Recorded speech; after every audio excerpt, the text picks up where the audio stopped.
Welcome back, metalheads. Today, I'm spinning the wax with Stavros Giannopoulos of Motherless and the Atlas Moth, and we're listening to Deftones' White Pony. Don't go anywhere, it all starts right now.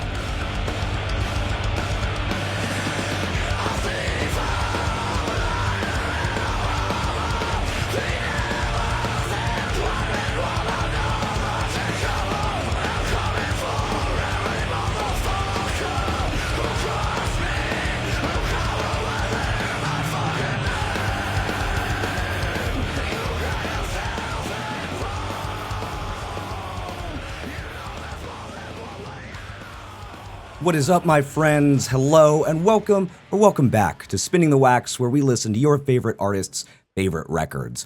I'm your host, John Stay Puffed Garcia, the heaviest mallow in the galaxy, and your friendly neighborhood headbanger. On this episode, Stavros Giannopoulos stops by to spin one of his all-time favorite records from one of his all-time favorite bands. Well, you may know Stavros from Chicago's sludge/stoner metal band, the Atlas Moth. He's recently brought in Atlas Moth bandmate Alex Klein, as well as fellow Chicago musicians Gary Naples and Anthony Kwan from Without Waves to launch a brand new project called Motherless. And their rage-filled new record, Do You Feel Safe, is out right now, and I promise you it is well worth your time. Stavros talks about the long chasm of time between Atlas Moth music and why he needed to channel a different sort of creativity into Motherless. He also gushes about Deftones and how their music has inspired him and his music throughout his life, as well as when he originally heard White Pony, he had downloaded it from Napster before it ever came out, and it came in a completely different order than what was on the actual record. So when he heard it for the first time, he actually fucking hated it. So, without further ado, here is episode 25 of Spinning the Wax, where Stavros Giannopoulos listens to White Pony from Deftones. Please welcome to Spinning the Wax, Stavros Giannopoulos. My friend, welcome. How are you doing today? I'm fantastic, man. How are you? I'm doing just fine. Stoked to talk about Deftones, stoked to talk about your fucking riffmeister brain and everything like that. You know, just get into the weeds on music, man. Yeah, man. Let's do it, dude. I'm here to give away all the secrets. Fuck yeah. Well, real quick, I want to talk about this. So obviously, a lot of people will probably know you from Atlas Moth, which is the band that you've been in for like 2 decades now or something close to that. Been a goddamn minute for sure. Yeah, exactly. But also, one of the reasons that I wanted to chat is because your new band with one of your bandmates and also a couple of the dudes from Chicago's Without Waves, who I had the pleasure of speaking to for Knotfest when they released their last record, which came out. It was a fucking great record. Comedian was an incredible record, I thought. Fantastic band, man. Absolutely. So yeah, and you guys just released this new album coming out. I'm just curious on like how the band started, why this band with these people and like this kind of sound that is similar to the Atlas Moth than what you've done before, but also very different in a way too. Well, I'll just start it all off, right? I think it was 2000. What year is it? 2000. Yeah, good question. It's 25, I think. Yeah. Pretty much anything after 2019. Don't quote me on that. Yeah. Yeah, it's all just been a blur. But I think it was 2022. Alex from the Atlas Moth, he plays bass. We call him Beetle. Me and Beetle went and saw Iron Maiden, and after much alcohol, there was a point in 2020, Atlas Moth were, we all kind of opened up businesses, yada yada yada. With the pandemic and lockdown, it was really kind of hard for us to justify like taking time out to play music. We couldn't pay rent. Right.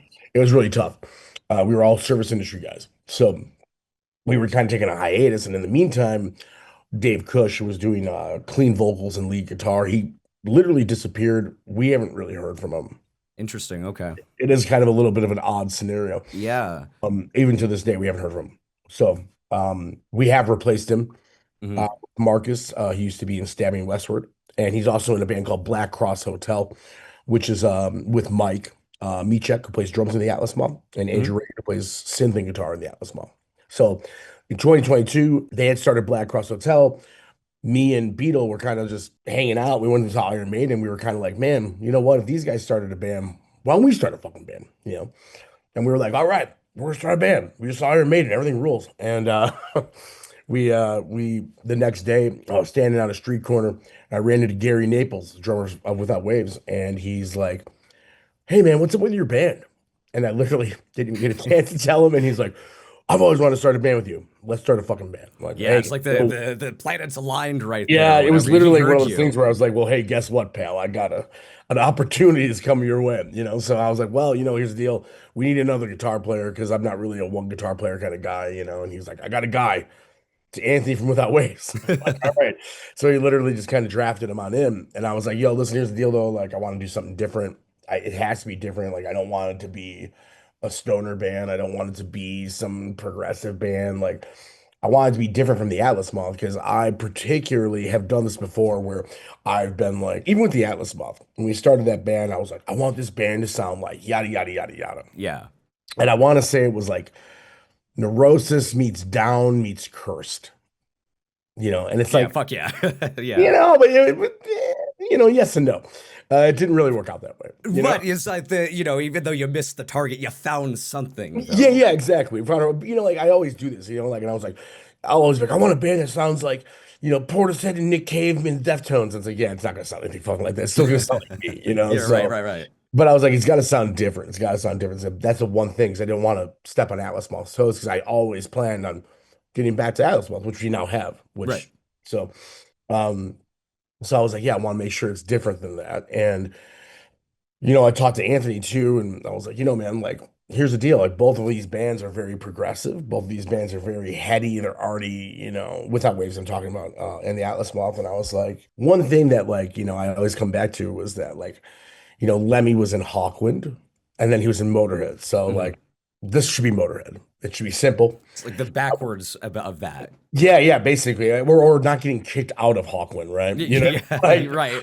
he's still going to be in Hawkwind, but he's also going to do Motorhead. I wanted to Yeah. do something more that was like more in your face, more aggressive. Basically all the things like over the years, Atlas Moth had tried to do a fast song, Hmm.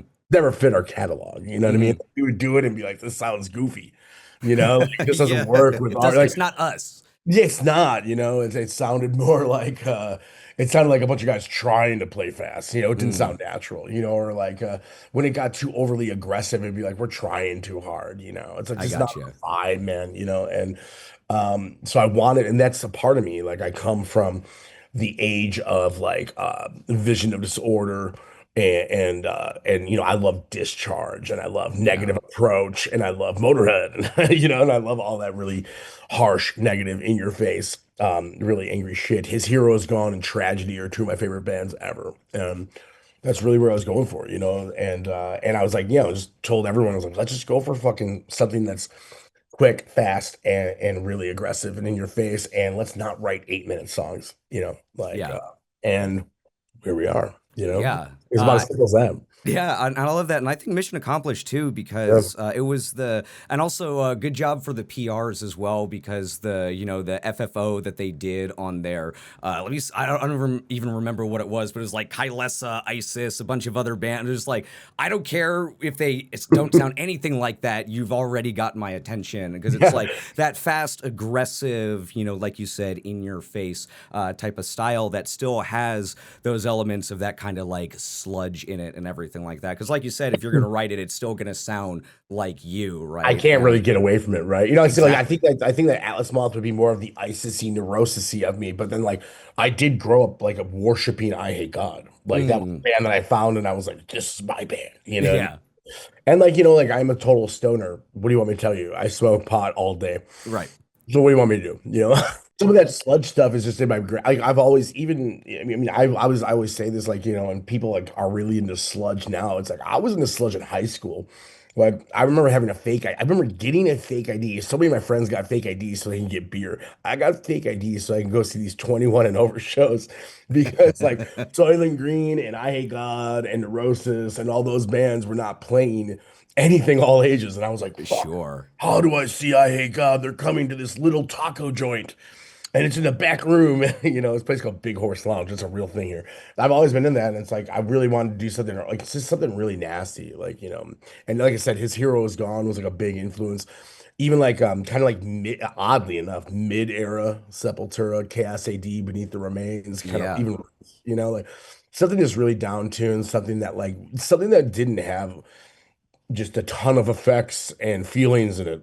You know what I mean? I want to just be Yeah. pissed, you know? Yeah, And you're just yeah, exactly. That's I mean, like when I was reading the lyrics and everything like that too, it was like, the songs sound resolute, they sound like taking charge, and also they just sound fucking angry a lot of the yeah, time yeah. Well, I too. had a lot of pent-up aggression. And also like Yeah. that's the other thing too, is that I come from in high school for me. Like I got really into the sludge stuff, but none of my friends did, Hmm. right? So, and a lot of people in my day in high school was like 98 to 2000, 2001. That was like the kickoff of the new metal thing, which we'll get into with Deftones and all that Yeah. shit. But also, the metal thing was a lot of like Euro metal, Yeah. which I found to be at the time, and now I've lightened my stance on this a little bit, but a lot of that Euro metal stuff was super cheeseball to me. Like I was like looking at like Nightwish and like all that kind of stuff and being like, this is so cheesy. And like I remember like in like June, I had hair down to my ass and I cut it all off and like I was like got really into hardcore. And that's also something that like I've tried to slip into the Atlas Moth here and there. You'll Yeah. notice in the Atlas Moth there'll be like a random, totally out of place gang vocal. Yeah. It really doesn't make much sense, but no one's ever called me out for it.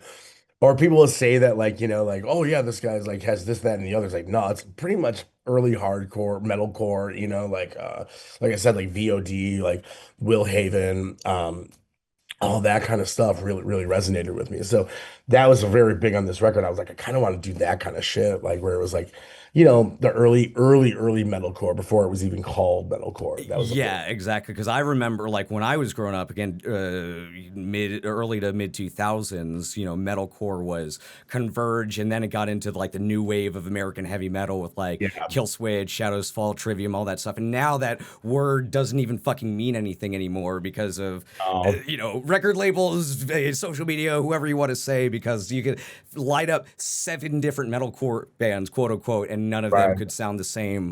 But yet some people will think of the really polished pop metalcore type of stuff. But again, that's a Metalcore was a conversation cool for word. Metalcore yeah, at one point was like, oh, this is metalcore. And it was yeah. like, whoa, this is dope. It would be like, I just got off from my old friend Andy Rice. He used to be a booking agent for the Atlas Moth. He brought up like Brothers Keeper, which I wasn't a huge fan of, but like there were bands like that or like so many Disembodied or like Yeah. Martyr. It was just nasty like underground bands that were doing stuff that was different. And then it turned into like straight up carcass worship, which wasn't the worst thing, or at the gates worship, Hmm. rest in peace, Tomas, Yeah, right? But exactly. that wasn't the worst thing, but now it's just turned into some fucking straight garbage, but Yeah, like, yeah, exactly. And they're like like, I like that kind of walking the line of hardcore and metal that happened around like that early 2000s stuff, and late 90s and shit, like a the lot of exact, it when it actually was an amalgamation of metal and hardcore. yeah, I think any moniker does any band a disservice, to be honest with you. Because I There mean, you like go. even when people call the Atlas Moth Doom, like that's kind of okay. Sure, we have Doom roots. We come from that world, 100%. And at one point, were we a Doom band? Yeah, maybe. But there's a whole lot more going on. Even with this band, is this a Doom band? Fuck no. We keep calling it Doom Punk. Like Interesting. because Yeah, I like Motherless seems that. like a doom punk band to me, and the attitude is punk to me has always been an attitude, and the attitude is definitely punk as fuck. Very much so. How are you feeling now that this thing that sparked from a Maiden show is now in the ears of listeners all over the world? It's an interesting way to put it. I haven't really thought about being sparked from Iron Maiden, that kind of rules. Uh, Yeah. it's actually kind of funny. My girlfriend had brought up, she's asleep in the other room actually. She had brought up the other day about how I didn't necessarily know what to expect from this record. And then there was a point over this time where I wasn't even necessarily sure I was going to do another record at all, period. I Mm. was hoping that the Atlas Moth would figure it out, but I certainly never expected to start another band. This definitely, when I put out the record on my Facebook, I had likened this to a quote from Tony Soprano when he talks about I'm not sure if you're a fan of the show, but he's in his therapy meeting with Dr. Melfi, his therapist, and he's like, sometimes coming in here feels like taking a shit. And she's like, some people liken it to childbirth. He goes, no, it's like taking a shit, and it's like there's kind of a point of that because I had a lot of bad shit happen to me in the last, and like I'm not special or anything. A lot of people had a lot of bad things happen to them in the last five Of fucking years, course. but Everyone is still an individual where shit happens to, sure, of course, I'm not trying to take away from anybody's individuals. Exactly. Yeah, yeah. But yeah, I mean, like I had a lot of shit go down, and this was definitely like a very cathartic record. Mm. And I'll tell you this, I didn't expect the response so far has been overwhelmingly positive. And it's been really nice to see that I guess I still got it, maybe. Yeah, hell You know yeah, what I man. mean? Like that was Yeah. nice, you know, like I thought Coma Noir was like my epic like peak of performance, and then I did this record. I was like, man, I think I beat it. You know, at least singularly performance wise, vocally, I think this is like my top performance ever. And Mm. I wasn't sure if anybody was gonna give a fuck because it wasn't the Atlas Moth, you know. So Right. like now it's like people are like, this album fucking rules, you know. Yeah, dude. You know, I've had people be like, "Hey, I like this better than the Atlas Moth." I'm like, "Okay, well, chill out. That's still my band." You know, like you can like both bands. Chill the fuck out. You know, like but you know, like I also know that the Atlas Moth's a challenging listen, and this is not. This is shouldn't be a challenge. This wasn't supposed to be challenging. Right. This was supposed to be straightforward and you know, like this is like you like metal. Here you go. This isn't supposed to be like let me challenge your taste buds. You know, like Yeah, exactly. Especially like nowadays with sometimes you just want something to throw on because you just have this pent up anger. We all want to scream out into the void about 50 times a day nowadays and everything that like was the that. thing that we've brought up too, and as a band, like I had jokingly said, I feel like I monkey pawed our record slightly because I was like maybe like last fall, I was like, man, listen, if Trump wins this election, this record might be big. So it's your fault. It's No, my it's, fault, man. yeah, I'm exactly. sorry, everybody. I swear to God, I voted for Kamala Harris, but Yeah, you can send all inquiries to yeah, Motherless, not spinning the wax. We are just the messenger over here. right. Hey, I had But to vote for a cop too. I mean, I wasn't happy about it either. yeah, exactly. So, fuck. I mean, I'm sure that we'll get into all of that too, just given the fact that every day it's just fucking something new with Yeah, I everything. know. And like it just gets stupider and stupider. I just get angrier and angrier. People Yeah, have been like, well, you know, you took 5 years or whatever, you know, to get this record out. Like, you know, it's so much pent up anger. How are you gonna be angry again? I'm like, don't worry. No problem. Like, I'm following this motherfucker up even angrier. So don't worry. Like, it'll be fine. yeah. Well, I'm sure I'll ask you some more questions about the record and the process and everything like that. But Sure. I'm glad it's been out. I'm glad the response has been so overwhelming. And like, dude, this wasn't even like on my radar as like a release coming out until I saw some of the PRs coming through. And I try and give everything at least a cursory listen and everything like that. Sure. And I listened to it. And I was like, this fucking rules. Let's listen to it again. Let's go. And that's why we're here talking to you. And Oh, hopefully, awesome. people will be able to find the record as it goes on and everything like that. Oh yeah. Especially because you did me a favor with the SEO, YouTube, Google juice, and everything like that with this popular ass record that we're about to talk about Oh from yeah. Sure. Yeah. Deftones. Yeah, Absolutely. dude. So Yeah. just especially nowadays, I feel like, Deftones were a big band and a huge band at the time, and now their influence touches just about every single alternative or heavy band that comes out, regardless of whether they're sludge or doom or alt or just rock and roll, whatever it is. Yeah. So Yeah. and this was their, huge record, I felt like White this was like Pony. their coming out party. Exactly. Yeah. Yeah. Yeah. So, Stavros, my friend, why did you decide to pick Deftones' White Pony for Spinning the Wax? Well, so this is arguably my favorite band ever. Cool. I've had like kind of almost like a sometimes like a little bit of a love-hate relationship with them because they were the band that never let me down. And then they put out Gore, Yeah. Yeah. and that really bummed me the fuck out. Sure. Also like it's weird, you know, I've had like a lot of people draw comparisons to the Atlas Moth and Deftones, which I always loved. Mm. I've had a lot of run-ins with them over the years. I've seen this band almost probably them and Metallica actually are the two bands I've seen without counting bands I've toured with. Hmm. Seen more than ever in anybody else. Yeah. Yeah, I mean, they're absolutely my favorite band. This record also challenged the fuck out of me. This came out my junior year of high school, I think, and it challenged the fuck out of me. I was like a very staunch metalhead, and this had weird electronic moments, and it had weird fucking nighttimey feel moments. You know, so this forced me to fucking really go outside my box, and it made me want to listen to other stuff. And it made me accept that I could not just be some staunch metal dude. You know what I mean? So Yeah, I'm glad you figured that out about 25 years earlier than a lot of people did, online. So, yeah, it's true. Yeah. but no, I'm glad that you said that because definitely, for me, so this was a couple years ahead of my time because I was in high school. Oh fuck, when was it? It was 2003 to 2007, I Okay. think. So it was like I was going into middle school around this time, and for me, the first kind of like heavy alternative bands are like Godsmack, System of a Down, the bands that they were playing on the True. radio at that time. Which then a buddy of mine in middle school gave me Slipknot's self-titled album. That kind of just fucking opened everything. But Sure. it seemed for me, from my perspective, that this band specifically kind of was almost like a filter of people going down like, okay, are we gonna go down like the Radiohead Stone Temple Pilots way of rock and roll, or the Portishead fucking like open up, that type of stuff, or are we just gonna go straight Tool and a metal, not like whatever. It's just like very interesting, and now it's kind of come full circle with the bands my age, younger, or even just a little bit older, that are releasing records nowadays very influenced by the Deftones. And we have a lot of even just kind of like wannabe Deftone bands, for lack of a better term, and no offense to anybody, but there are a lot of them out there right now. Are there really? I Yeah, haven't. dude. So have you heard of the band Loathe? I'm not singling them No. out specifically. So No. there is an English band, Loathe. They're very, very good, and you can very much tell when you listen to them that they are inspired by Deftones, and it's not a bad thing, right? It's just Okay. like one of those things that the influence is on their sleeve, and they don't sound like a complete riff-off, but like it's there.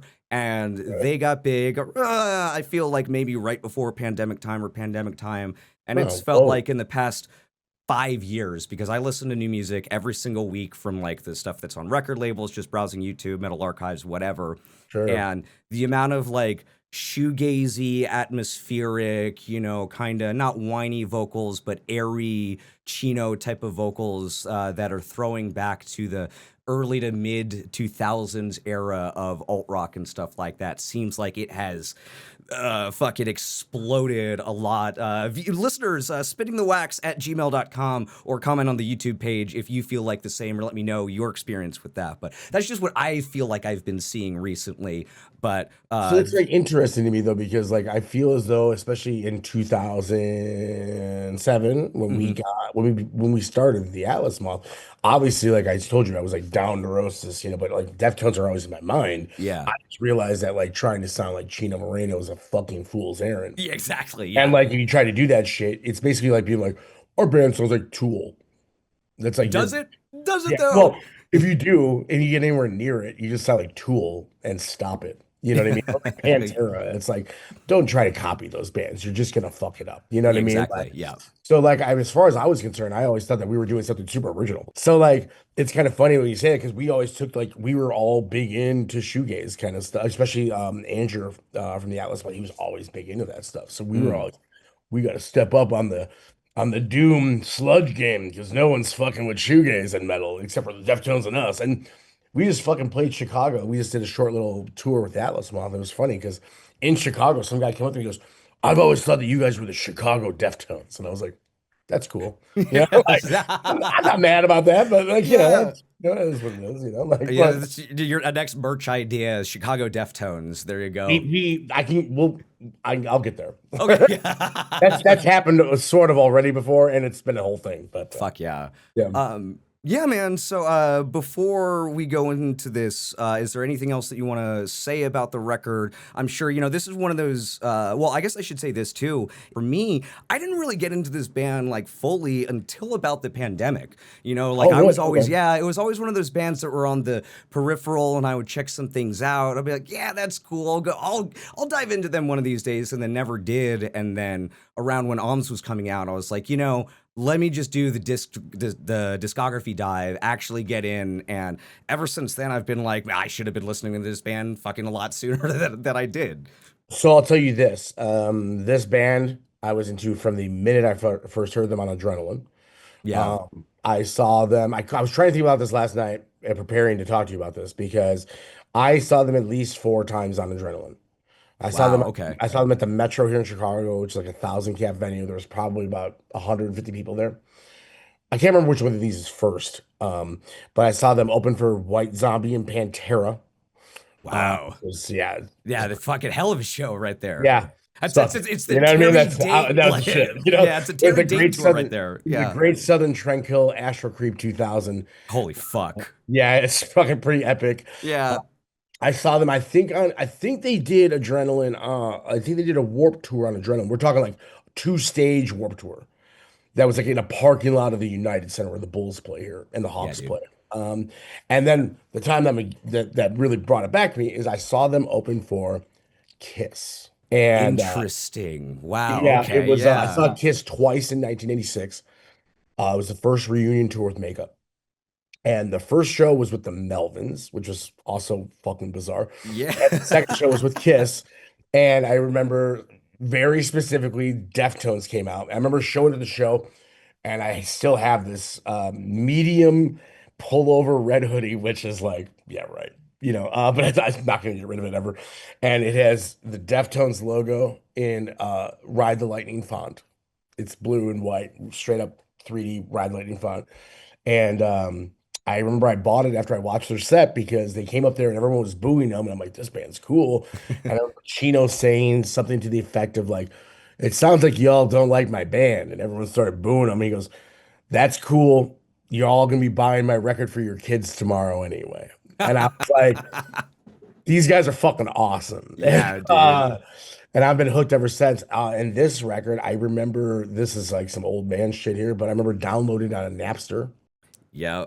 This is if you never used Napster back in the day, there wasn't like download album. You had to download it track by track. And the way I downloaded it was out of order. And I was anticipating this record so hard, I was dying for it. And I downloaded it and I burned it on a CD like we used to do back in the Like day. we used to do. Yeah, man. Yeah, I put it and went out to my car. I fucking, was like, go roll a joint and, tell my parents I'll be back in an hour. And, like, and rolled around and listened to it. And I fucking hated it. Fucking hated every second of it.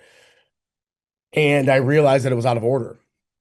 And then when the record came out, I was like, fucking Deftones, they suck now. And I saw it on the fucking shelf at the record store, and I was like, I'm still gonna buy it. And I bought it, and I remember putting it on in, and like we discussed before we started recording, the version I bought started with Fetisaria or Sierra or whatever you want to call it. I can never pronounce it as long as it's been. I still can't fucking do it. I'm not even gonna bother. You know what I mean? The first Yeah. song with the F title. Yeah. And I put that shit in, and it was in the right order.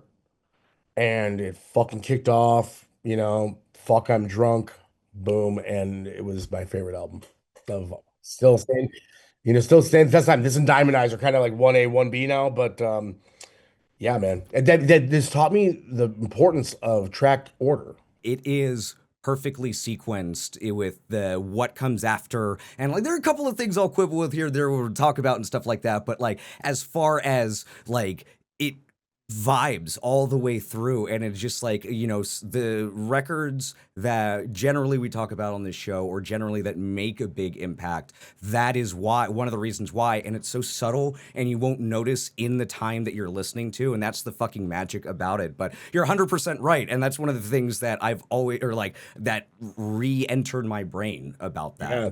It's a flawlessly sequenced album. Mm-hmm. Ask me. And that's one thing that I always go back to. And that was like a time when I realized just how important. And it makes me realize that when people make mixtapes, you're kind of fucking shit up.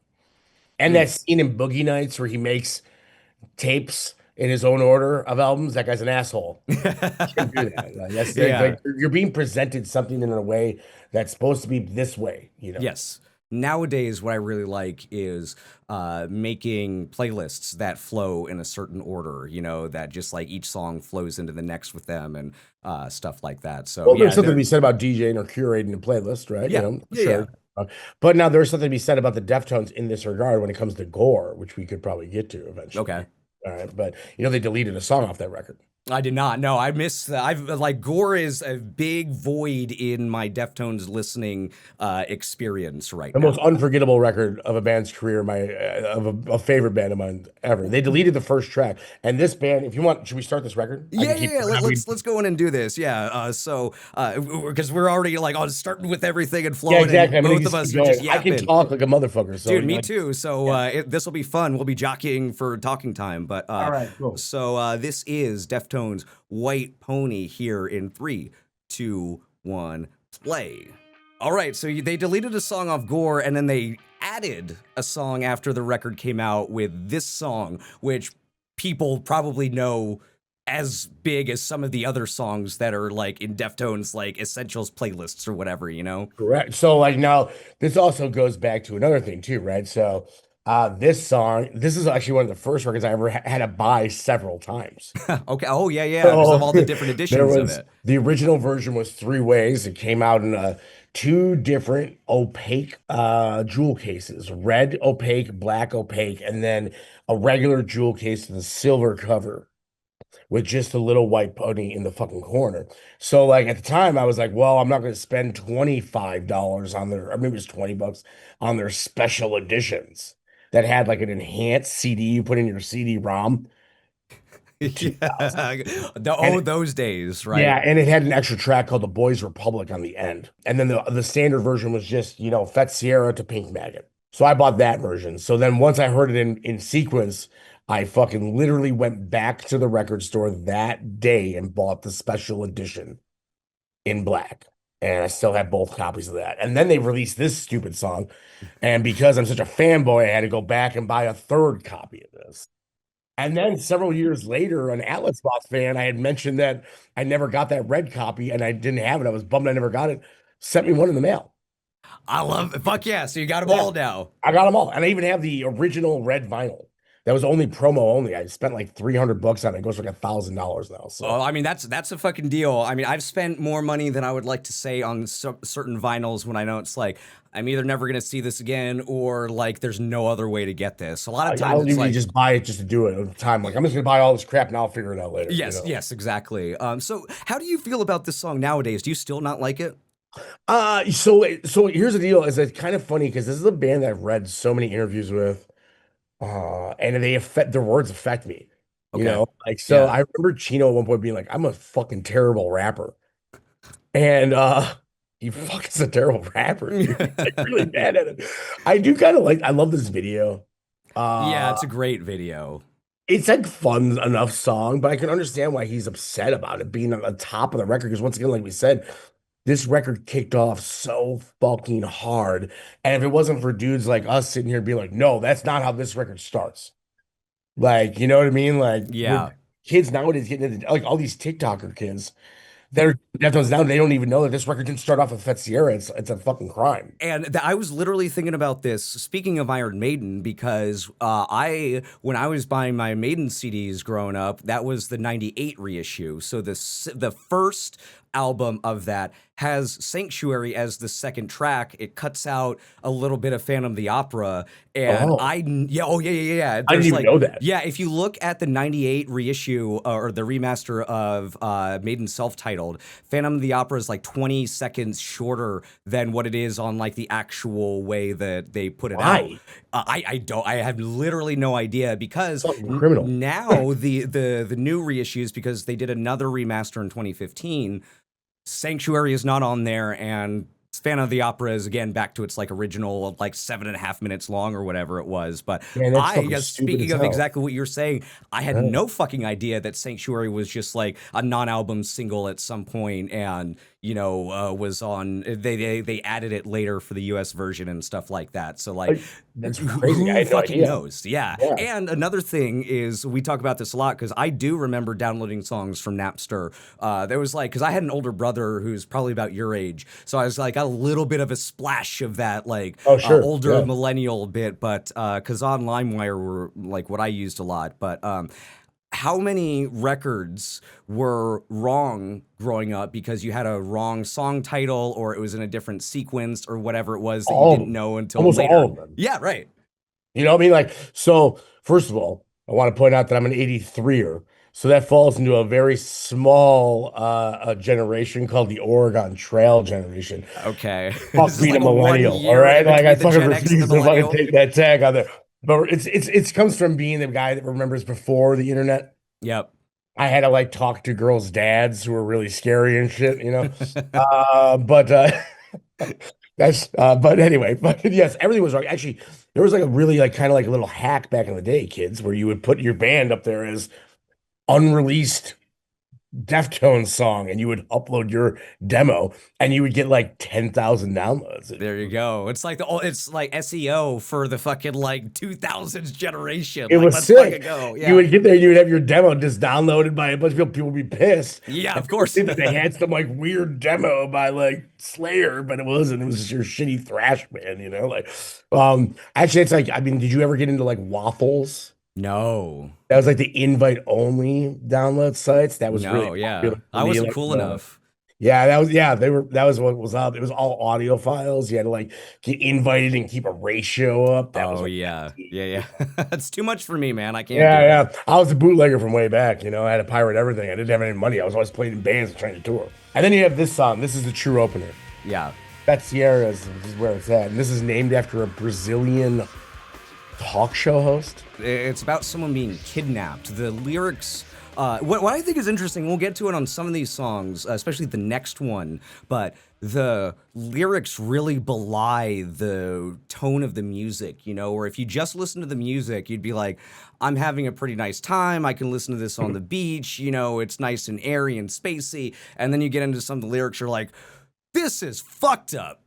Yeah, I mean, the first, literally, like I said, if this is the first track of the record, the first words that are muttered are "fuck, I'm drunk." Yeah. I mean, if you can't appreciate just kind of the off the cuff of Chino Moreno in that is, it's fucking great. You know, I what I know. mean, like there is some really dark shit on this record. I also think this is the first record where, like you said, like spacey and airy is where they really leaned into that nighttime feel. Yeah. You know, where it's like this entire record's like a nighttime drive, windows down, cool night air. Is curious, if you will. Which You know is what I mean? interesting because Around the Fur, you know, which has, you know, Be Quiet and Drive on that, the dark album cover on that. I literally also just listened to that within the last couple of days, and the difference between those two albums where I feel like Deftones are a nighttime band anyway, but not nearly to the same extent from Around the Fur to this one. You know what I mean? 100%. I feel like there's like revisionist history where Around the Fur is now kind of a nighttime record after now. You know, Mhm. White Pony kind of solidified that nighttime feel for them. You know, like the video for this too was real nighttimey, you know, kind of like it was like all like, this is the one that has all the night vision goggles and shit going Yeah, I on. believe so. You know, Yes. like, yeah, I remember Jeff Whitehead, who does Leviathan, and I was in Twilight with him, the black metal super group. I remember him saying that this song, he'd always like, we worked at a tattoo shop together. He'd always be like, put on that Deftones song that sounds like ecstasy. And I'm like, all Oh, right, yeah. cool. Like, yeah, I know which one you're talking about. That reminds me, there's a meme I saw where someone's texting someone and they were like, yo, what's that band that you're always listening to that the singer always sounds like and all he does is send a string of emojis that are like that? Like, that's like, and they're like, what the fuck are you talking about? It's like, no, you know the one, where the singer sounds like, you know, and he sends him again and he's like, Deftones? Like, yes, that's the one. Thank you. There was like that guy that was caught jerking off at that corn show just recently. Every Yes, single yeah. place I saw that posted was like corn. I could understand it if it was Deftones. Like, all right, guys, like we get the fucking joke, all right? Like, Yeah, it's like jerking don't off jerk in off at public shows, should not please. be like in public should not be a thing at all. yeah, But yeah, yeah. this is not a funny joke. Please stop doing that. Like, just watch the fucking band. Yeah. But this guitar tone, I mentioned it when we were chatting, but just as soon as it comes in, this kind of like glassy sort of deal on it is, people have been trying to replicate this for fucking years, and it just sounds so good. So, you know, the funny thing is, this is me being a Deftones historian. I recall at this time that this record came out. This is the first time Chino played guitar on a record. Yeah. I remember like the whole deal was that he would be like bringing in guitar riffs, and this was one of the ones he brought in. I remember Steph was telling him like, "Well, hey, listen, man, if you're gonna fucking play it in rehearsal and try to write shit, then you're gonna play it on the record." And then he brought in, he goes, "Oh, you're fine. and they would record the parts, and then Steph would be like, "Hey, listen, man, if you're gonna play it on the fucking record, you're gonna fucking play it live." So like Chino kind of got like forced into doing it, and now I'm seeing stuff where he's not playing guitar live anymore. Interesting. It kind of bums me out because I was like, oh, I Yeah. wonder how he slid that by Steph. I guess Steph's only doing American shows, but Right, I've exactly. kind of sworn off seeing this band live now. I don't go to stadiums. Hmm. Like Iron Maiden was a rare occurrence to me because I was like, these guys might be dying sometime soon. I don't fucking know, Exactly. Yeah, Like, yeah. and it was a free ticket. I wasn't gonna let Alex go alone. And it birthed Motherless, so here I am. I'm glad it went. Exactly. But yeah, like I've seen this band so many times with like 100 people in clubs. Like it's just not the same for Well, and the me. cost of tickets nowadays too is like That's a huge true. expense, right? And like, cause I've, missed out on a lot of shows that I wanted to see just because it's like like $50 for a ticket right now. And it's like a Yep. lot of money because then you got beer, parking, whatever else that is going on. I'm also So pretty blessed with throwing away my life constantly over the last 20 years over and over and over, like a test list. yeah. But like I'll tell you what, the last time I went and saw them too, they fucking sucked live. I hear nowadays that they're very, very hit or miss. Yeah, dude, I mean, this band has historically been hit or miss. I've seen Mhm. them literally for their entire career. And there have been times where I've taken friends that, this is like that gateway band. This is a band Yeah. that, like you could take your buddies who like don't like metal, because they like this band, like you sit around, smoke pot with them, like, and they'd be like, I like this band, Yeah. You put it on the like, background and wait for them to kind of catch on to this stuff. Yeah. Yeah. 100%. They're like a good band where you're like, oh, I could dig this one. I don't like all that screamy shit you guys like, but this one's good. And I literally remember taking some of my really close friends I'd known like my entire life to go see him on this fucking record. And prior to White Pony, I'd seen them so many times. They was like putting on a CD. Like they were so fucking perfect live. And then Mhm. starting on this record, which is basically where I think Chino started really partying hard. Yeah, It's dude. like where he Yeah. gained a lot of weight, and then you started hearing about him doing a lot of speed after this and getting into drugs really hard. And like I remember taking like two of my really close buddies to their show. It was them and Glassjaw on Everything You Ever Want to Know About Silence, or Jesus yeah. Christ. All right. Yeah. Dating myself really. But I remember taking them and remember them being like, that didn't sound anything like that band.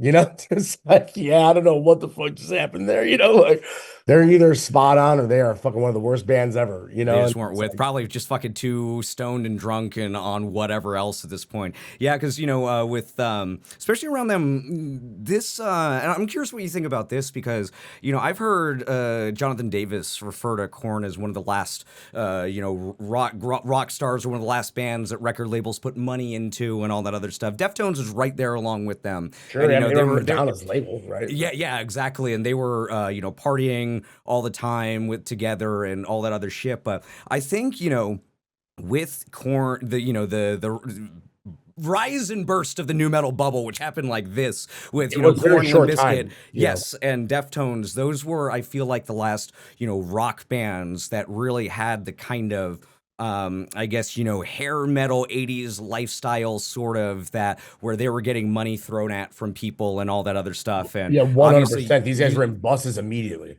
You know what yes, I mean? and Like, just I don't think Deftones tour once they put out Adrenaline, there was no van for them.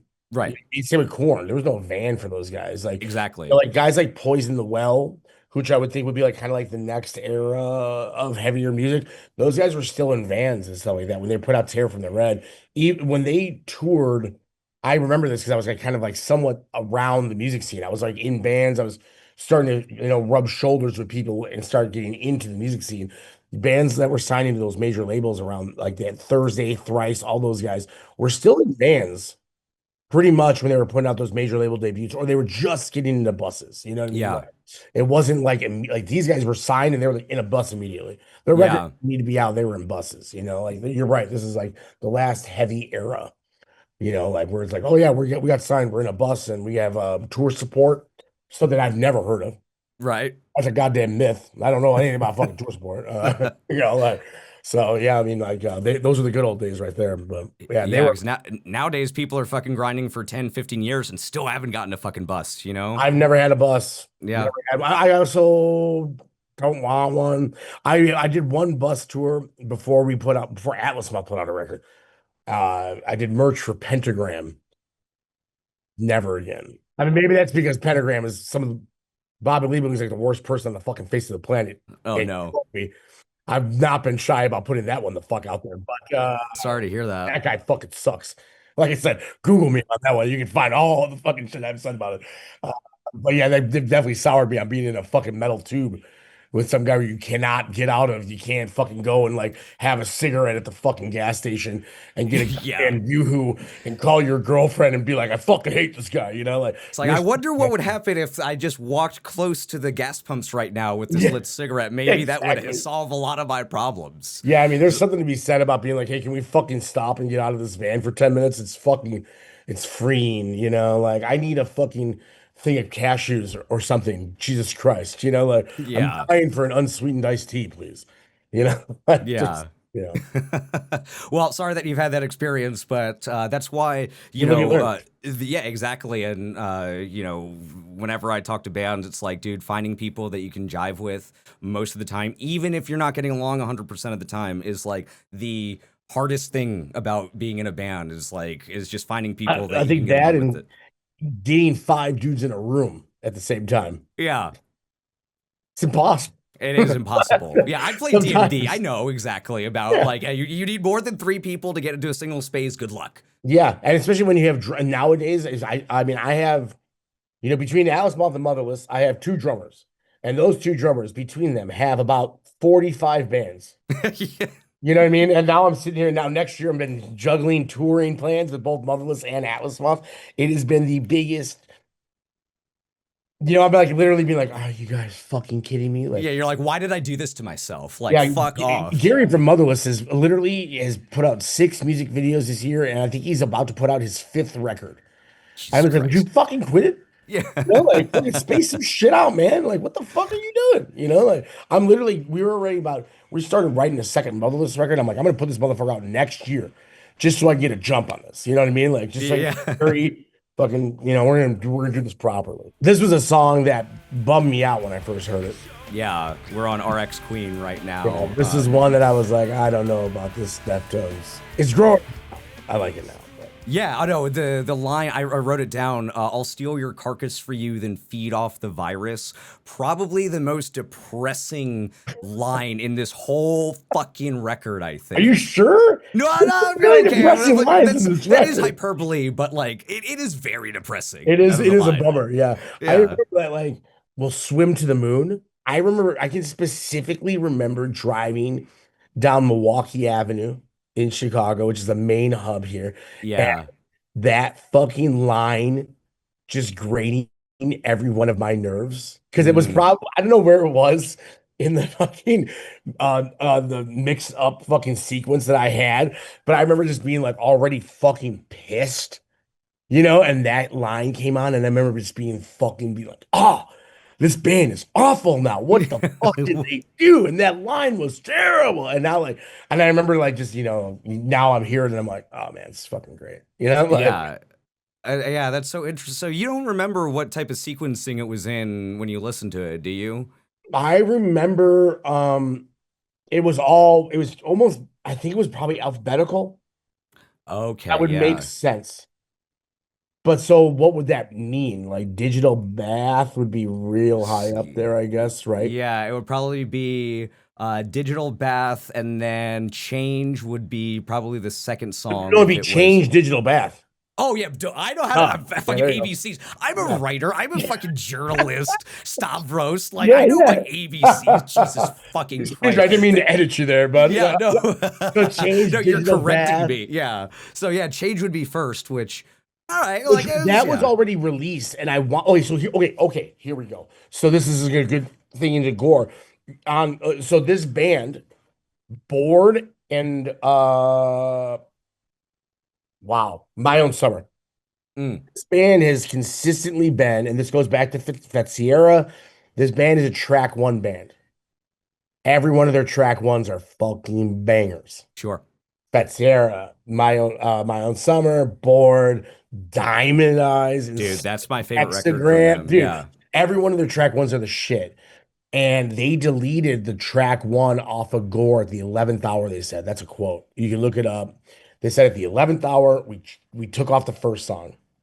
And they left Prayers and Triangles as the first song. And to me, that means something because I'm like, what happened to that fucking song? Because Mm. that record never felt right to me. And the only thing I ever think about is when I first heard this fucking record, and I'm assuming Change was first, and I remember being like, this sucks. And it makes, I mean, you know what? I'm almost positive that it was alphabetical order because they did start off with singles. Bored Yeah. was a single, Summer was a single. You know what I mean? So Yeah, like, yeah. I was like, wow, they opened up with Change. I remember hearing Change too, being like, that sounds kind of pussy. You know what I mean? Like, Yeah, I yeah, was yeah. like, give me a break, everybody. I was in high school. But like, I mean, I love that song now, but like I remember being like, why are they doing that? Why is that song not heavy? Like Hmm. so like I was dying for heavy Deftones though. Now I can appreciate different Deftones. Yeah, it's You know heavier what in I a mean? Like, different way, you know? of Yeah. course, yeah. So, but yeah, I thought it was really odd though. I was like, wait, what the fuck, man? Like, so like, yeah, I'm very curious about that missing track of a gore. Would it change the Interesting. entire record for me? Yeah, and Probably not. they've never But released it. Have they like even on like a bonus or anything like that? nothing, Hmm. unless they did and I missed it. But Yeah. I don't think I did. I mean, I really wholly kind of ignored that after that record. Yeah. Even Ohms, I thought was basically unforgettable. Yeah, I Basically listened to it forgettable. recently. I think, and this might also be because I didn't have the history of this band along with it. But when I listened to it, I generally agree. I really, really like the title track. I think that's one that they could put in Me the set too. list, and they could do that. But I'd have to look at the track list again. But like Pompeii or Pompeii or whatever it is, like Yeah. that's a cool song. But yeah, like I listened to it recently and I liked it when it came out. And then as the years went on, because I can't believe it came out fucking 5 years ago now. Where the fuck does time go? I had that same moment when Private Music just came out. I was like, what the fuck happened? Like, Seriously. it made Radiant me think City, that about was those. the other one that I really liked on that record. Which one? Radiant City, it's like towards the end of it, That's the but thing, you man. I don't can't even, even yeah, tell you what that fucking song is. And it's exactly. like, I think The Link is Dead rings a bell in my mind. Ohms is the one song I remember. Yeah. You know what I mean? And That's it's the and best that's one, and it's at the very end of the record, though. I So, know. And and that like, was the first single that they released on it. yes, So, it was the same thing as like not to say again that I disliked any other part of the record on that, but when you've heard the best song on it and then you go through, it's like, oh, well, the peak that you already felt is already there, then you don't have that elsewhere around it. right, I'm exactly. on record of saying that Private Music just kind of came and went for me. So many of my friends or people that I know listen to the band have been like, really into it and fucking like going all about it and talking about how good it is. Just hasn't connected with me yet. I've put it on speakers, headphones, listened to it, with attention or just in the background, and it hasn't done it for me. Yeah, I'm kind of like I'm going back and forth on it. I Hmm. like really hated it. I put it on. I was like, I hate it. I hate it. I can't believe it. My band has done it again. They've let me down. And then I listened to it again. I was like, no, I dig it. And then I Hmm. keep listening to it. There is some fire moments on there, but it's just not. Yeah, It's not hitting me like like I said, Diamond Eyes. yeah, Basically between. I will say that Adrenaline is pretty low on my list. yeah. Gore is my bottom of the barrel, and I think Olms is probably right above it. Hmm. But I would say between Around the Fur and Koi no Yokon, I'm saying those are fucking flawless records. All of them. Yeah, dude. I love Yeah, Saturday Night Wrist. I love it's Deftones incredible. self-titled. And Koino I, Yokin too is I feel like an underrated record too, as far as like yeah, it gets lost sometimes when you're talking about the self-titled and Diamond Eyes and everything like that. But again, I was just listening to it recently, and it's just like it's fucking great. It's just all the way another like perfectly sequenced album where it just right. takes you through, and every song on it has a similar but different feel to it, and you can just get into it a little. It kind of almost does feel like you're coming out of like well, I mean, I've never done heroin, so I don't know, but it feels like you're coming Yeah, out of me like neither. I'm a not really drug sure, but stupor or whatever, this kind of in between consciousness and dream world throughout the whole record. It's great. that's kind of thing. Like Koi no Yokon, I thought they were like really at their like almost like their apex of art. Mm, I felt like they were like, yeah, we can write a fucking single, but look at art. You know yeah. what I mean? Like, Yeah. Rosemary is like an art song. It's like ISIS-y. You know what I mean? And it's not Yeah. about. And then I feel like since then they've been like chasing this like hit single thing. And I feel Mm. like Private Music is very less art. It's interesting that you say that because I was also going to bring up a point when you're talking about as you're going back and your mind is changing on the records. when I've heard some of the songs from it just by themselves, I like the songs more, if that makes sense, you know? And then maybe that gets into your like trying to write singles type of deal. Cause I don't know what song was it? There's like two songs at the end that I really dug. It was like with that Metal Dream, I think is really that, cool. Like Cut Hands and that's Metal the Dream, one. I thought was really cool. That was mine. Yeah, and is CZX something or whatever right before that? Yeah, that's track number 6. That's a couple before it. Yeah. Oh no, then that's not it. It's like the Yeah. last three tracks in a row I thought were dope. Yeah, okay. So Metal Dream is one yeah, of them. I did also think that the album got stronger it was as it went on, but it was Infinite Source because I think that was a single. And I think that's the one that they released when the album came out. I Okay. listened to it just by itself when I was doing some Twitch streaming, and I was like, I think I'm gonna add this to one of my like cool vibey background music playlists or whatever. So There's maybe there's that. definitely some spots on there, man, for Sure. sure. I think it's better than the last two. But like I said, it's just Yeah. like I don't know, man. Like I feel like they're definitely going for like we're 50 and we want to make sure that we make money. Yeah. I don't hate any band for trying to get the bag. You know what I mean? Sure. Like Yeah. especially at this stage of the game. Uh, you know what I mean? They've been rock stars for so long, dude. Like they can't go get a job. You know what I mean? Yep. Like Yep. me over here, like I'm cool with the idea of I first of all, I also love a hook. I love the Motherless record is nothing but hooks. Right. I like hooks, man. I want to write catchy songs. I've always been about the song. I've never been about serving some sort of weird artistic endeavor. I'm here to serve a song. Like Hmm. I love songs, man. Like I'm big on a chorus. I'm big on a big hook. Same. I want to make it good though. You know what I mean? Like I'm not trying to make it, I'm not trying to do something where it has 30,000 hooks in the song. Like I don't want it to be pop bullshit that's fucking hollow. And I'm not Yeah. saying that even private music is hollow, but I'm not Mhm. saying I don't think there's any like art in there. I don't think I'm lacking a little bit of that, you know? To your point on this too, I also wonder, given that this band has still retained, well, you know, the people that you know were 20 years old 20 years ago, right? They've also maintained a fan base that I feel like there are still young people finding Deftones and really getting into Deftones and stuff like Yeah. that. And given the fact that the reviews I've been seeing for this album are generally pretty positive from what I've seen, and other people have really connected with this album in a way that, you know, you and I haven't. I wonder if it's just one of those things that maybe, you know, it's their mindset is for a younger audience. Not to say that they're selling out or trying to write different stuff, because I don't think that there's any like we're only writing these songs to, you know, shit out content and get out there and stuff like that, right? But I wonder if it's just one of those things where people like you and me now just like, okay, we don't connect with it as much because it may be not, this specific record may not be for that type of mindset anymore. I don't know. That's just a thought. There's something to be said about that. I think that there's might be this. They've been playing stadiums. And I think you start this is something that I think maybe this is like some more of inside baseball thinking here. Hmm. When you start playing bigger places, I think that you start thinking about what goes over better in stadiums. Mm. Like what goes over better in a club. You know what I mean? Maybe Yeah. it's like those neurosis-y kind of long 12-minute long jams where you're like guys are sitting there fucking paying attention to your band. Yeah. You know, what goes over better in a fucking stadium? You know what I mean? I think there is some of that, you know, for That sure. yeah, that I think that's an interesting point as well with Yeah. that You know, too. and they Yeah. have like these big rock producers, man. You know what I mean? Mhm. Like, I don't know what that's like. Like, I don't know what it's like to have a big ass rock and roll producer producing my record and tell me what's Yeah. gonna be a hit. And I have no idea what this Yeah. Yeah.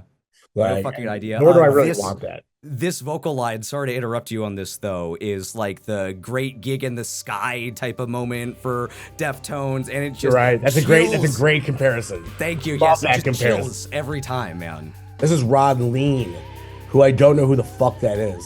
I After looked all up- these years. So there, she's on Wikipedia as like a fucking like horror movie producer or something like that. Okay, so like I'm a gigantic horror fan. Yeah, let me I've see if never I can known find that. it.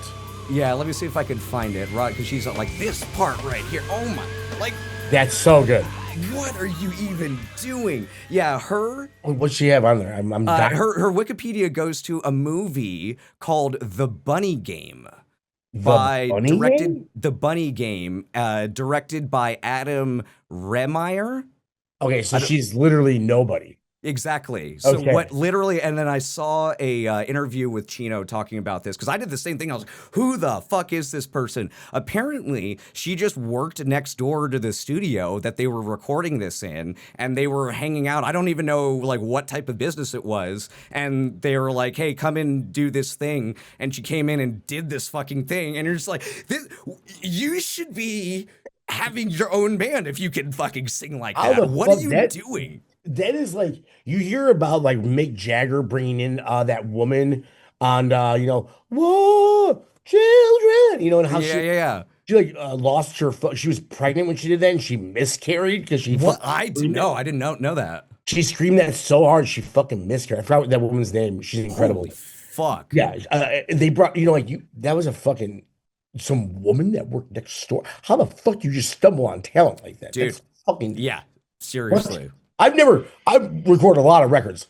I've never met anyone that worked next door that had that kind of talent. That's fucking I'm cool. sure the drugs, the strippers that they have in the studio probably helped to get to talk Yeah, in with probably. everything and I'm stuff sure all like that that. cocaine really loosened up her voice. You know what I mean? Probably really Right, helped her hit that fucking note. Jesus dude. Christ. Yeah, I don't Like know. I always thought that sounded like Demanda Gallus.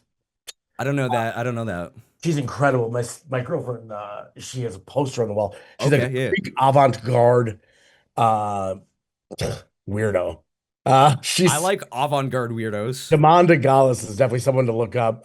Rotting Christ has her spoken word on her one record. Oh, okay. I love Rotting Christ. Yeah, fellow Yeah. Grace. So there you go. Okay. Okay. Yeah. Yeah, yeah, Yeah. All yeah. right. They're real. She's really an interesting person. She has a book around here. Is this it? No, it's called like the shit of God. She's a real weirdo. She's fucking cool. You should check her out though. She has some Fucking real will do. avant-garde records out there. Like, that's why I always was like, that's probably what they were going for. Mm. And like, I don't think Demanda Gallus is that available. Like, Right. apparently Yeah. Rod Lean was though. I don't know how Is you she a fucking pull good that got one it, off. and maybe also she that that part fucked up her voice so bad that she couldn't sing after that ever again. Very possible. I don't know how she hit that one note. It was insane. Crazy. This is actually so. This is Korea. This song in '99, I saw them twice on Ozfest, and they played directly before Slayer. These Jesus poor Christ. sons of bitches. I know, right? They got roasted so hard, dude. And I Yeah. was there for both because, like, dude, Deftones, Slayer, Pink Floyd, that's like kind of my holy trinity of awesomeness there. Fuck yeah. I was like so stoked. I'm like, oh my God, Deftones and Slayer back to back. And dude, they got destroyed every night. But they played this song both times, and I was like, new Deftones. I don't know this, like I was so Yeah. and this was the one time during that first nighttime Napster burn CD, I was like, this is that song they played, and I was like, this Mm. song's cool, I guess. Too bad I'm more Grudgingly. like Ugh, this. yeah. Yeah, begrudgingly driving my 93 Thunderbird hand-me-down piece of shit car, like Yes. fucking pissed off, like picking up my buddy Arthur, be like, you gotta listen to this piece of shit record play. And who knew that just by reorganizing it, just boom. Yeah, like also the Boys Republic helped too in the end. I thought that song ruled. Mm-hmm. It was a great fucking song. I noticed that there's also like 8,000 more songs on this record now because they have a 20th anniversary I never listened to that has all this. Oh, yeah. Still, yeah, because what they did is so they reissued the 20th anniversary. Thankfully, the one that we're listening to doesn't have anything else on it, at least the one that I have on right now. But they did what it was like a release called Black Stallion, where they had a bunch of DJs remix a bunch of the songs and stuff like that. And they've got like Mike Shinoda to do some stuff and a couple other people. I don't know electronic music or DJs in it, so I don't really recognize a lot of the names on that list, but It's not really yeah. my jam either. I just know that Mike Shinoda is Linkin Park, and Linkin Yes. Park, I think, industry plants. You know what I mean? So like, Yeah, I mean, hard yeah, look, pass, I was the target demographic for Linkin Park, so I have some great memories for Hybrid Theory and Meteora. But yeah, literally overnight they were just like on the radio in there. So I literally had this moment the other day because I'm like so against the idea of an industry plant. I literally went on their Wikipedia and I was like, these guys had a fucking development deal before they were anybody. I'm like, so these are a group, these guys are a boy band. It reminds me of that young kid. Where'd that guy come from? Youngblood, yeah, How the absolutely. fuck? Poor Ozzy Osbourne, I think he had the wool pulled over his eyes with that guy. That guy was on the Disney Channel. And now all of a sudden we're calling him the new Ozzy? Fucking. Yeah, no. That I don't agree with. I did not think that his version of Changes was that bad, but when you hear fucking Say the words. Say his name. Say his name. Charles Bradley. That's it. That's right. Thank you. Yes, that's what I was gonna say. When you have Charles Bradley do that song, who does it, maybe in my opinion, fucking even better than Black Sabbath doing that. You know, Hands down, if you ask me. All love to Ozzy and everything like that. Yeah, but I actually just went and saw the Budos band on Friday. That's the band that backed him you up cut on out that. a little bit. Say that one more time. Oh, I went and saw the Budos band on Friday. That's the band that backed him. One of the best shows I've ever seen in my entire life. If you don't know the Budos band, highly recommend it. They are like that was 4 highlies, everybody. 3 or 4 highlies, everybody. I highly suggest it. Yeah. Times 3, 4, maybe. They were one of the best bands I've ever seen live. They're like an orchestra. I'm pretty sure they're a bunch of old stoner metal dudes that are masquerading as a funk band. Okay. Yeah, all their records look like High on Fire covers. I love that. It sounds like a 70s kung fu movie directed by Tarantino. So yeah, I'm in that. Like, I want to hear what that sounds like. Yes, you do, and you will enjoy it. I assure you. I'm sure that I will. Yeah. Oh my God! But I also I was at the Fire in the Mountains festival a couple months ago. Chelsea Wolfe did an acoustic set, and it was maybe like a week or so after Ozzy passed, and she covered Changes as well. And hearing her cover Changes, just like, come the fuck on. Like, holy shit. I'm just gonna go with any independent artist has to be better than some guy that was on the fucking Disney Channel. All right, like fuck off with that. Yeah. I'm so sick of seeing this Youngblood kid. I just don't believe him. You know what I mean? Like, sure, okay, he's real pretty in leather pants. Whatever, dude. I don't give a fuck. Like, he was on the Disney Channel, man. He's just Justin Timberlake with eyeliner. Yeah. Kind of the same way that MGK is masquerading as a rock star nowadays because he got booted out of hip hop. You know, he's gonna go country. I think just maybe he is going country next. I don't know. He's just hopping around genres. He hasn't yet. You know what I mean? Like, I don't fucking know what's going on anymore. It's fucking ridiculous. Post Malone's country. What the Back in my day, we had people that were good. No, I don't. I fucking can't stand the world anymore, man. Dude, I'm right there with you, man. Yeah. I'm. There is a reason I'm a homebody most of the time. Yes, Slayer was right. God truly does hate us all. They were fucking spot on, man. They were. This song rules. Dude, this song fucking rules. I remember this record came out like a year before Lateralis. And I remember when Lateralis came out. This is probably revisionist history now that no one fucking talks about. But I remember so many people were like, I don't know what's up with fucking Tool.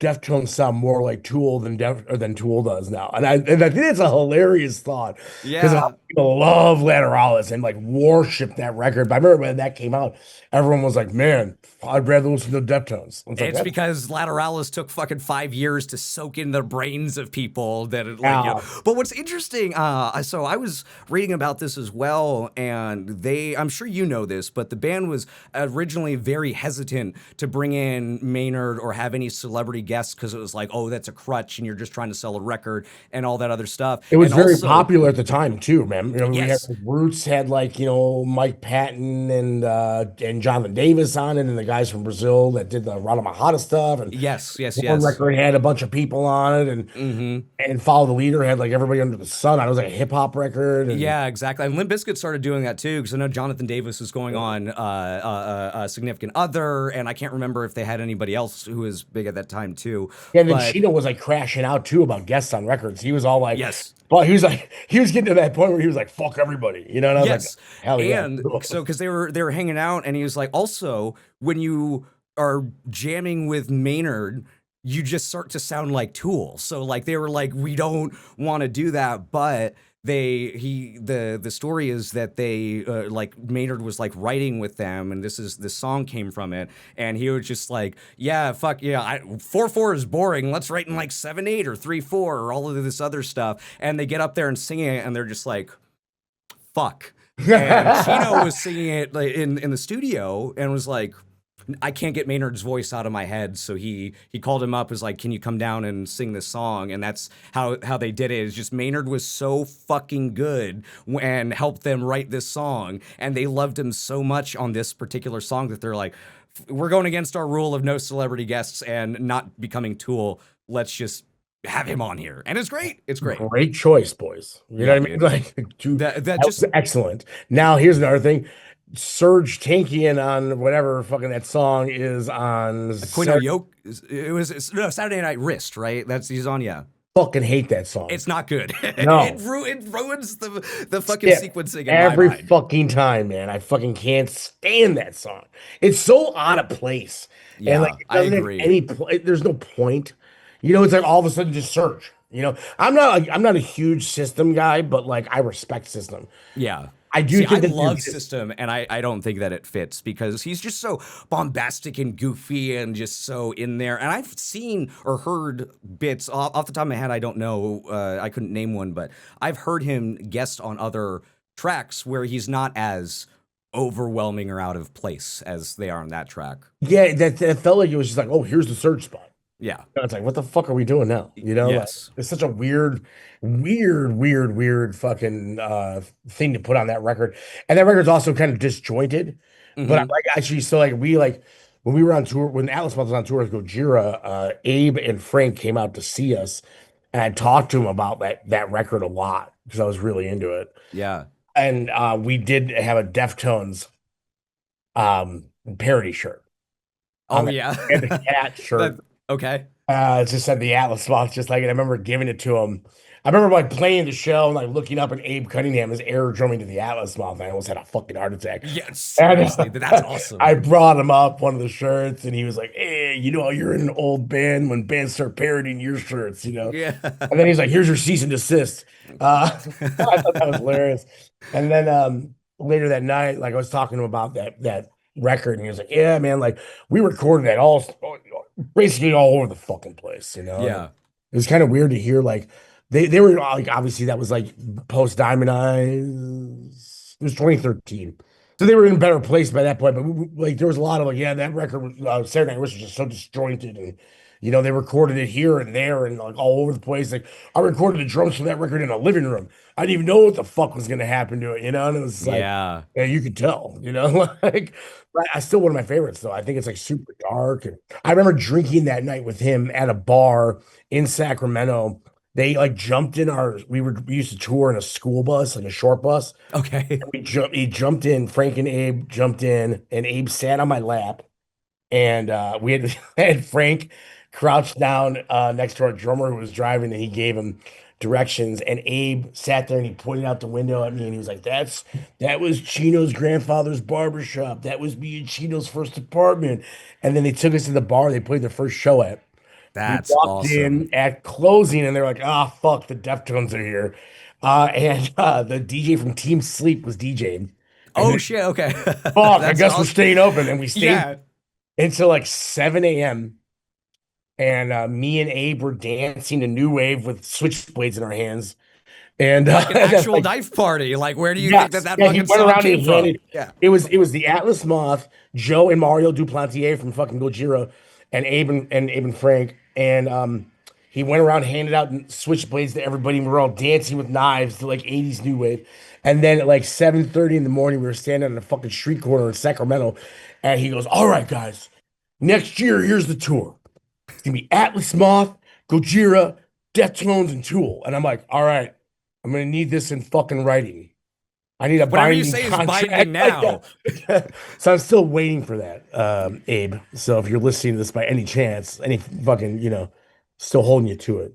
Abe Cunningham reporting for the Gojira, Tool, Atlas Moth, and Deftones show. Remember what you said was legally binding. I'll take a tour. I'll take a show. It doesn't have to be a tour. I'll take a show. Yeah, exactly. Yeah. No problem. What the fuck are all those bands doing nowadays? I'm sure that they could find some haven't heard of them. You know what I mean? Like, come on.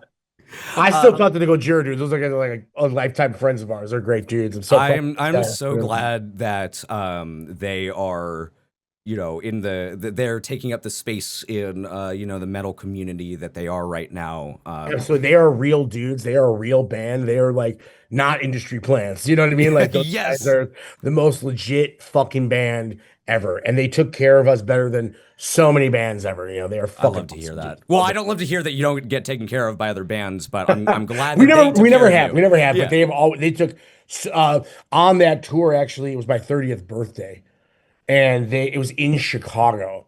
It was my 30. It just happened. Oh no, yeah. So the fact And that you're able to get up on stage and play was a miracle. yeah, well, so like, dude, they gave us they literally cleared their entire guest list and they gave it all to us. Oh fuck! So Wow. we had like 45 people on our guest list at the House of Blues. It was sold out. Like, they cleared it all for us. They got me a cake. It was great, dude. Like, I they were love that, man. the sweetest dudes on the planet. Like, That's there's fucking no great. better reason to listen to that band other than they are fucking not only incredible, but they are the nicest people on the planet. So You heard all heard of everybody. yeah, go listen to Gojira. Go buy their fucking records. Yeah, I originally was not when I first heard them, I wasn't a fan, and I heard them at first, I think, on the Way of All Flesh tour because they opened for Amon Amarth, who is opening for Children of Bodom. If you can okay. imagine that, like now Amon Amarth and Gojira are like cream of the crop nowadays. Yeah. But it took me a little while to really come around to that band. But when I think it was either like a little bit too much for me. I had to get into other bands first before I really understood kind of what they were doing. But when I did, man, it was just like, yeah, this band fucking rules. I didn't like you. I'm just such a guy that was like, oh, I don't know that stuff. That's popular. I probably will hate it. Yeah. And then like you're not on. We did an 8-week tour with those guys. It was like a thing where it's like I double fucking dare you to go on tour with any band for 8 weeks now. Wind up like Yes. But then they're an excellent band. And every time they put out a record, like I'm always like, oh, I'll fucking listen to that. They're fucking a lot better than a lot of bands. It's like, true. I It's hear true. a lot of fucking bands, man. A lot of bands are good. Yeah, I mean they are definitely as for some of the bands that are on the same level or higher than them, they're at least quality and original and good, as opposed to some other bands that are getting a lot more attention that may not be, but that's the way the world works, I think. Strong correct there. You know what I mean? Like I want Gojira to be fucking gigantic and not Avenged Sevenfold. Yeah. That's how I look Sorry at it. to Avenged Sevenfold. I'm not an Avenged Sevenfold fan, so you're not offending me, but apologies to Avenged Sevenfold apologists out there. Sorry, I guys, can't but I like stand Guns that N' band. Roses. You Yeah, know what I mean? I I'm get- old. I don't know. I mean, like Slash rules. Yeah. What do you want me to tell you? This song was my email for years. Oh, yeah? Yeah, Like pinkmaggot69 at hotmail.com. Pink Maggot at Gmail. Oh, it was clean. All Yeah, right. but the funny thing about it was that like someone had Pink Maggot, so I added a second I to it. So it's GGIIT. Mm. Now, for years, the person with Pink Maggot at Gmail would send me mail and get pissed off at me. And people would be like, why would you have that misspelling? It's a misspelling of a misspelling. And then it's like, well, what do you want me to have? Stavros Giannopoulos? Who the fuck is going to know how to spell that? Yeah, right.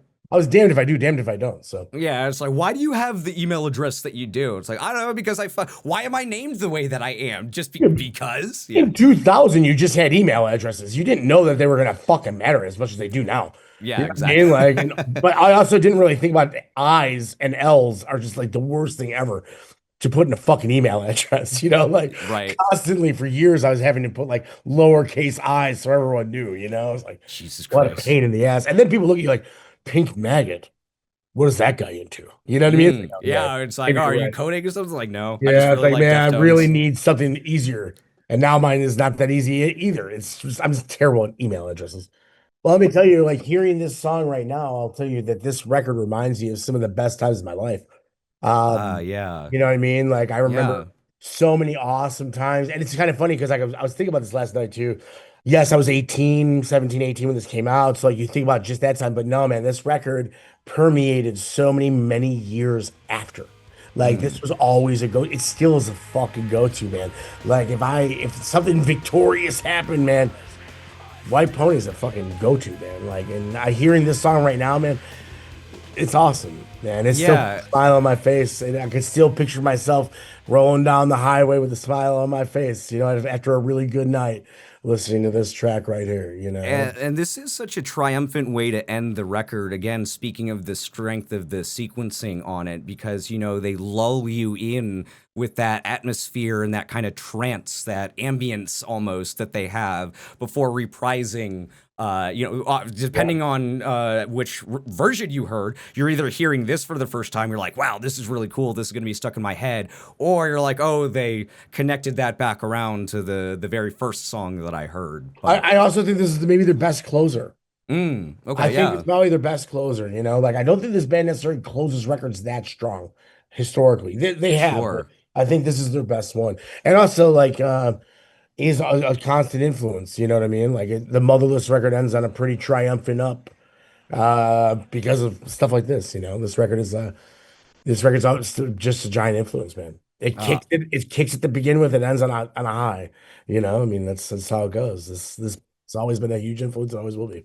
and one of the things that or the reasons why I wanted to start the show, I talk about this most every episode, is how, the art of the album is a dying format, especially depending on what genres you listen to or how you consume your music and everything like that.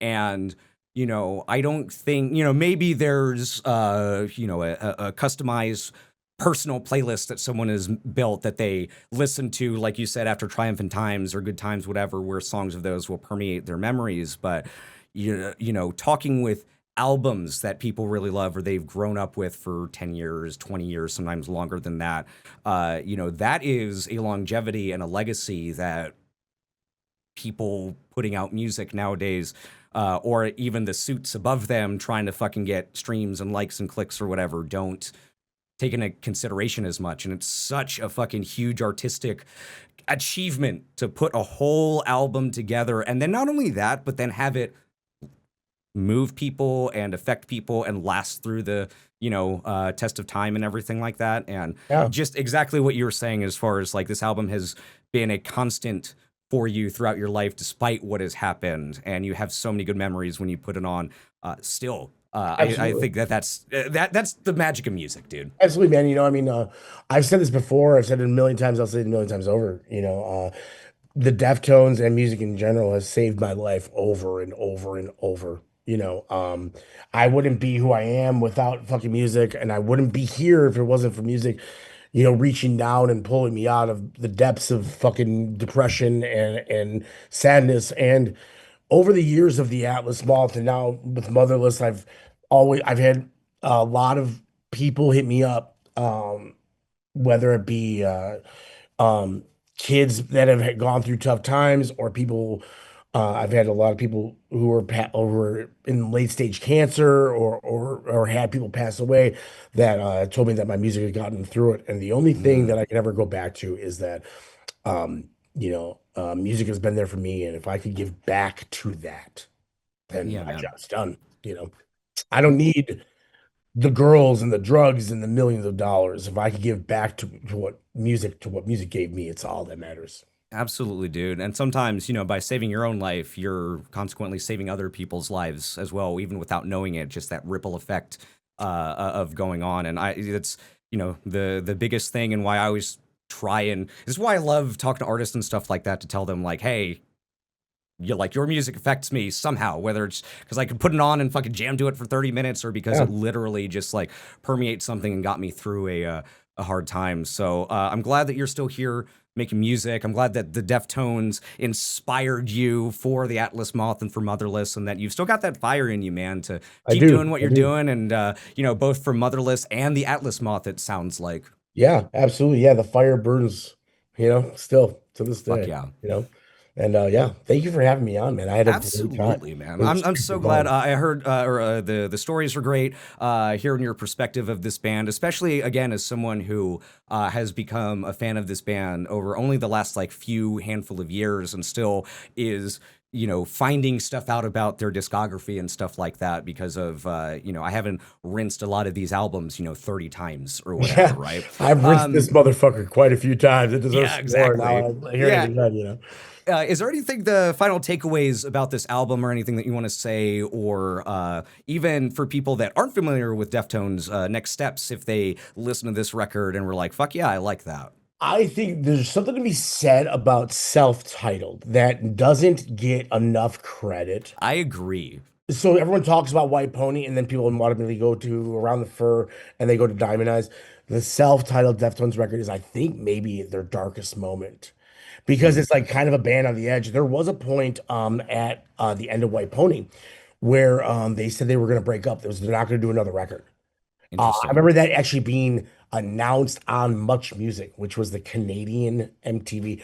For whatever fucking Yes. reason, I had a satellite dish, and I they had had I no. had it too. Yeah, because I Okay, had turned so to Diffuse TV, and that's where I got a lot of the 2000 alt metal wannabe yes, butt rock emo shit you that I remember that listened to at show middle that was on school. Saturday nights that was an hour long that had all that, and then like right Yeah, after it, they played the Portishead live at the Rosen Ballroom. That's what got me into Portishead. there you go. So this is like a big change. This is a big moment for me. All that, but remember them being like, "Here's the new Deftones video." They said this is gonna be their last record, and I was like, "You don't know," like, but they didn't. And that self-titled record came out, and it was like, "Man, this is a fucking something's wrong." Yeah, Like I'm afraid for my friends in the Deftones. I think that record is equally, if not maybe better than this record, and I don't think it's any love. So I yeah, always say, I say if you're gonna fucking like Around the Fur and White Pony, you got to go and really dive into that self-titled record. And yeah. I think that Saturday Night Wrist as well. I think that everyone should celebrate Cheese memory. I think Sure. that he was a huge part of this band that they're never gonna get back. And I think that he deserves to really, whether or not you've heard this, that, and the other about those two records after White Pony, I think that those records are important to this band's legacy. And Hmm. they're more important than Gore and Ohms as far as their catalog goes, And not saying as a hater on those records, I think these two records are such a part of the journey of this band, especially in the triumph of Diamond Eyes. Because Diamond Eyes to me is, like I said earlier, it's my 1A, 1B. It's Yeah, like Pony and Diamond Eyes because Diamond Eyes was such a fucking kick in the teeth, return to form. Just like look at these motherfuckers climbing back on top of that mountain, and that's like yeah. I had a hard I typed when I was writing the email to Liz to talk to you, I typed White Pony delete, Diamond Eyes delete, White Pony delete. You know what I mean? Like, and then at one Yeah, point I put White Pony 1, 2 Diamond Eyes. You know what I mean? I was like, I'm going yeah. through it. It's like we'll be here for 4 hours. I don't give a fuck. Let's Exactly. go. Yeah. Like Yeah, we're gonna do it all, motherfucker. yeah, Yeah. So I think that people really need, and like you mentioned, I hadn't really thought about, it, but there are a lot of young people that don't know Deftones. Go listen to those two records. I know that they're probably a lower on a lot of people's lists, but I think that that self-titled especially is like a really mind fuck of a record. It's yeah. super fucking dark. It's really aggressive, which I think once again with my Motherless record being on my mind, with that kind of being my mode right now, I think that's a fucking big one for me, man. So go check that one out. It's got some real violent, dare I quote the band Bush, there is sex in that violence. Oh Violence yeah. in that sex, perhaps. I'm not sure. But it's What, kinda got that. maybe a little bit of column A, a little bit of column B. Yeah, who's to say? Who am I to judge? Right. But yeah, like that's the Yeah. kind of vibe I always got from that. There's like just a little bit of like, there's something going on there that's fucking dark and evil that still to this day I don't understand. I constantly go back to that record a lot. I'm actually, I hadn't gotten around to listening to that again in the lead up to this, so I'm actually going to put that on after this with, White Pony fresh in my mind Yeah, because man, that's I a mean, good like one. fucking you're talking about a track one, Hexagram, like is a great fucking track one, and then you get into Minerva, and then even the closer Moana is just again a very great closer for a band that we were just talking about. Doesn't necessarily close their albums all that great. When boys telephone girls, I've been trying to figure out exactly what is said in the beginning of that song. It's like a sample. Hmm. It feels hella good or something like that. Yeah, I'll play it right now. Let me see. I'm gonna turn up my noise right here. It's like something, something, something feels hella good or hella strange. I forgot what it is now. Those things work. It's coming with time too. It's hella sensitive. Hella hella sensitive. Jeez, it's But like, hella sensitive, yeah. but what is said before that? I have no idea. I know. Yeah. And like, you know, like when once again, I come from the 90s, right? So like White Zombie was a big band for me, of course. You know, you can track down every one of those samples. It's Shaft, it's like, you know, fucking, you know, White Zombie the movie. It's like all these horror films. Where the fuck did Deftones get these samples from? Where are they? I don't know.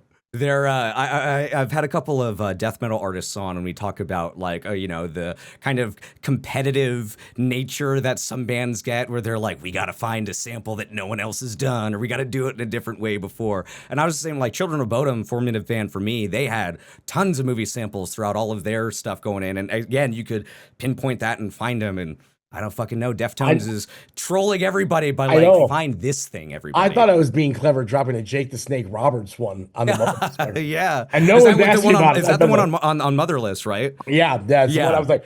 I'm like waiting to get sued for it now. And I'm like, I should have probably cleared that one, but whatever. Yeah, we won't tell anybody. Lawyers, don't rewind and pretend like you didn't just hear the last 20 seconds. I've been trying to get sued for years. I figured I could pull that whole, like, one of these days. I don't even make any money. Okay, we'll see how it goes, though.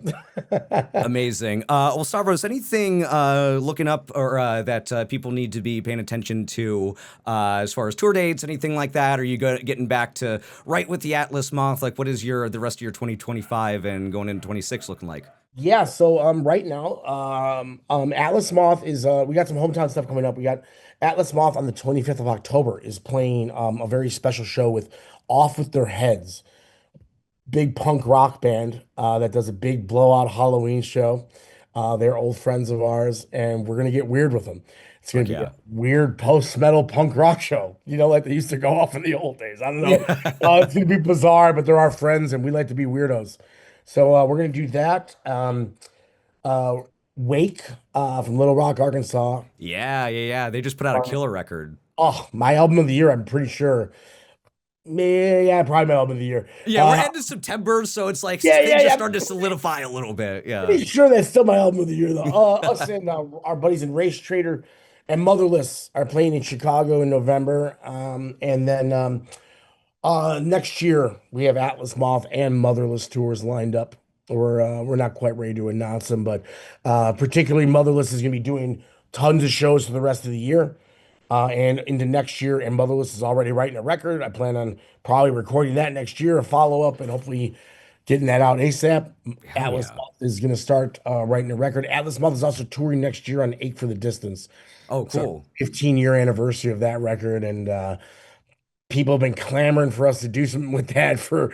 It's been out of print now for a minute. We're going to re-release that bad boy on vinyl and expand it and give you. I have about 800 photos from that photo shoot that I'm going to dig through.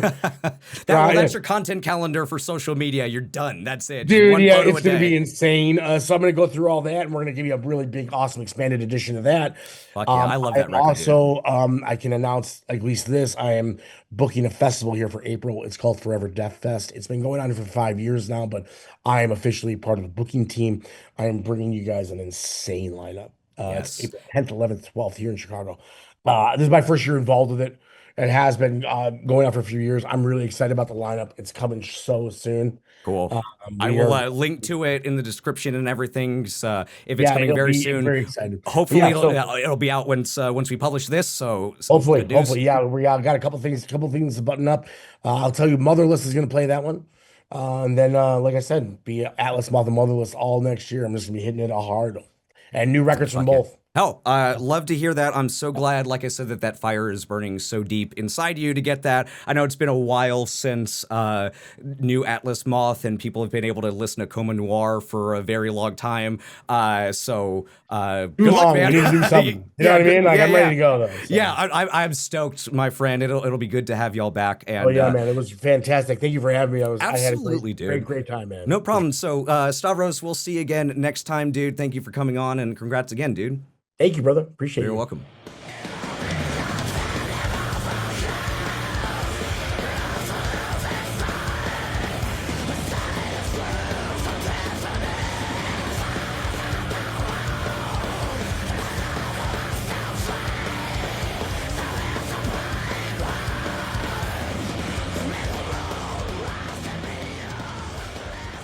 There it is, everyone. Stavros Giannopoulos of Motherless and the Atlas Moth, telling you everything that you need to know about Deftones, about White Pony, and about their incredible discography. I know we got kind of close to like old man yelling at cloud territory there for just a second, but I appreciate Stavros for coming on, for sharing this record with me, for sharing his time, and just being a good motherfucking dude and bullshitting with me about music like we like to do around here. So huge thanks goes out to him. Go listen to Motherless's new album, Do You Feel Safe, which I can almost guarantee you'll have a hard time turning off once you get it going. It's the perfect soundtrack to whatever type of just like shit you want to break or throw against the wall in these trying times. Also, go give Coma Noir or An Ache for the Distance from Atlas Moth a spin as you await new music from the Atlas Moth, as we just heard in the interview, will be coming along at some point in the near future. Well, that is all that I have for this episode, my friends. Thank you so much for checking us out and for supporting the type of music that you love. You can head over to patreon.com/spinningthewax if you feel like supporting the show directly. You can also follow us on Instagram at spinningthewax or me personally at staypuft_Malo. And if you're watching this on YouTube, don't forget to like and subscribe and leave a little comment below telling us what you thought of this episode. If you're listening to this anywhere else, in your ears, on your TV, in your car, your fucking like drone, spaceship, or whatever it is, don't forget to leave us a little review. I'm sorry, I got mush mouth now, wherever it is that you are leaving that, or shoot us a line at spinningthewax@gmail.com. You can talk to us about Deftones, about the Atlas Moth, about anything that we talked about on the show, or anything that you want to, because we just love hearing from you. So that's all we have, my friends. We'll be back in a couple of weeks, but until then, keep spinning those records, stay safe, stay sane, stay heavy, stay buffed. See you on the other side, everybody.